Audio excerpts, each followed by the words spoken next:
गणो दक्षाओ रमो दक्षाओ। अब हम दक्षिण वृत्त कराएंगे। दक्षिण वृत्त में किधर घूमना है, दायां की बायां? दायां हाथ उठाओ सब अपना अपना। तो दक्षिण वृत्त में दायां घूमना है। अब विभाग स में बोलेंगे 1 2 3 करके, हाथ नीचे करो।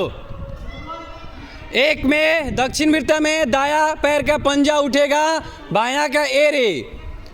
2 में घूम जाएंगे, 3 में पैर मिलाएंगे।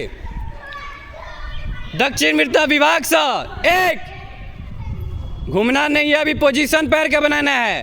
2 घूमेंगे, 3 पैर मिलाएंगे। दक्षिण वृत्त विभाग से 1 2 3। बहुत अच्छा, ऐसा ही करो सब।